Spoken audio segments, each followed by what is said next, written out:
دنیا کا ظالم و وحشی ترین انسان ہلاکو خان اپنے گھوڑے پہ شان سے بیٹھا ہوا تھا۔ چاروں طرف تاتاری افواج کی صفیں کھڑی تھی۔ سب سے آگے ہلاکو خان کا گھوڑا تھا۔ ہلاکو خان کے سامنے قیدی مسلمانوں کی 3 صفیں کھڑی کی گئی تھیں، جن کو آج ہلاکو خان نے اپنے حکم پر قتل ہوتے دیکھنا تھا۔ پھر وہ ظالم بولا، ان کے سر قلم کر دو، اور جلاد نے لوگوں کے سر کاٹنے شروع کر دیے۔ پہلی صف میں ایک کی گردن گئی، دوسرے کی گردن گئی، تیسرے کی، چوتھے کی۔ پہلی صف میں ایک بے قصور بوڑھا غریب قیدی، جو کہ اپنے گھر کا واحد کفیل بھی کھڑا تھا، وہ موت کی ڈر کی وجہ سے دوسری صف میں چلا گیا۔ پہلی صف کا مکمل صفایا ہو گیا۔ ہلاکو خان کی نظروں نے اس بوڑھے کو دیکھ لیا تھا کہ وہ موت کے خوف سے اپنی پہلی صف چھوڑ دوسری صف میں چلا گیا تھا۔ ہلاکو خان گھوڑے پہ بیٹھا ہوا، ہاتھ میں طاقتور گرز لیے اچھال کر اس سے کھیل رہا تھا، اور مسلمانوں کے قتل کا منظر دیکھ کر اس کھیل سے خود کو خوش کر رہا تھا۔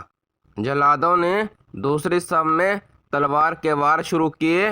گردنیں آن کی آن میں گرنے لگیں۔ جلاد تلوار چلا رہے تھے اور خون کے فوارے اچھل اچھل کر زمین پہ گر رہے تھے۔ اس بوڑھے بابا نے جب دیکھا کہ دوسری صف کے لوگوں کی گردنیں کٹ کر اس کی باری بہت جلد آنے والی ہے، تو وہ بھاگ کر تیسری صف میں کھڑا ہو گیا۔ ہلاکو خان کی نظریں بوڑھے پہ جمی ہوئی تھیں کہ اب تو تیسری صف آخری ہے، اس کے بعد یہ کہاں چھپنے کی کوشش کرے گا؟ اس بے وقوف بوڑھے کو میری تلوار سے کون بچا سکتا ہے؟ میں نے لاکھوں انسان مار دیے تو یہ کب تک بچے گا؟ تیسری صف پہ جلادوں کی تلوار بجلی بن کر گر رہی تھی۔ ہلاکو خان کی نظریں مسلسل اس بوڑھے پہ تھی کہ کیسے وہ بے چین ہو کر موت کی وجہ سے بے قرار ہے۔ تیسری صف کے انسانوں کی گردنیں گر رہی تھی۔ جلاد بجلی کی سی تیزی سے اس بوڑھے بابا کو پہنچا تو ہلاکو کی آواز گونجی، رک جاؤ، اس کو ابھی کچھ نہ کہو۔ بابا بتا، پہلی صف سے تو دوسری صف میں بھاگ گیا، جب وہ ختم ہوئی تو تیسری صف میں بھاگ گیا۔ بابا اب بتا، پیچھے تو کوئی اور صف بھی نہیں، اب تو بھاگ کے کہاں جائے گا؟ اب تجھے مجھ سے کون بچائے گا؟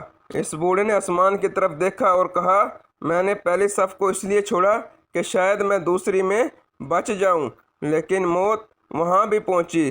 پھر میں دوسری صف کو چھوڑ دیا کہ شاید تیسری میں بچ جاؤں۔ ہلاکو نے گرز کو ہاتھ میں اچھالتے ہوئے کہا، بابا کیسی خام خیالی ہے کہ یہ کیسی بہکی بہکی باتیں کر رہے ہو؟ بھلا تمہیں میری تلوار سے بھی کوئی بچا سکتا ہے؟ بوڑھے مسلمان نے زمین و آسمان کے ہر چیز کے مالک اس وحدہ لا شریک رب پر بے انتہا یقین کے ساتھ کہا، وہ اوپر والی ذات اگر چاہے تو کچھ بھی ہو سکتا ہے، اور اگر وہ چاہے تو مجھے تجھ سے بچا سکتا ہے۔ ہلاکو خان چابک دست، ہوشیار، جنگجو اور چلاک انسان تھا۔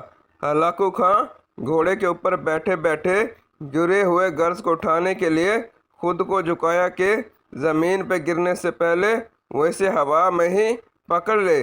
اسی کوشش میں ہلاکو خان کا ایک پاؤں رکاب سے نکلا اور وہ اپنے گھوڑے سے نیچے آ پڑا، جبکہ دوسرا پاؤں رکاب میں ہی پھنس کر رہ گیا۔ ہلاکو خان کا گھوڑا اتنا ڈر گیا کہ بھاگ نکلا۔ ہلاکو نے خود کو بچانے کی بڑی کوشش کی، لشکر بھی حرکت میں آ گیا، لیکن گھوڑا اتنا طاقتور تھا کہ کسی کے قابو میں نہ آیا۔ وہ ہلاکو کو پتھروں میں گھسیٹ گھسیٹ کر بھاگتا رہا، یہاں تک کہ ہلاکو کا سر پتھروں سے پٹک پٹک کر اس قدر لہو لہان ہو گیا کہ اس کی روح چند ہی منٹوں میں اپنے اس تکبر بھرے وجود کو چھوڑ کر جہنم رسید ہو گئی۔ لشکر نے جب بے انتہا کوششوں کے بعد ہلاکو خان کے طاقتور گھوڑے کو قابو کیا تو اس وقت تک اس کا سر بری طرح سے کچلا جا چکا تھا۔ ہلاکو کا لشکر اس بوڑھے بزرگ سے اتنا خوف زدہ ہو گیا کہ لشکر نے اسے جان بوجھ کر نظر انداز کر دیا، اور وہ بابا بڑے آرام و سکون سے پیدل ہی اپنے گھر کی طرف چل پڑا۔ مظلوم کی آہ سے ڈرو کیونکہ جب وہ اللہ سے رجوع کرتا ہے تو قبولیت بہت دور سے اس کا استقبال کرنے آتی ہے۔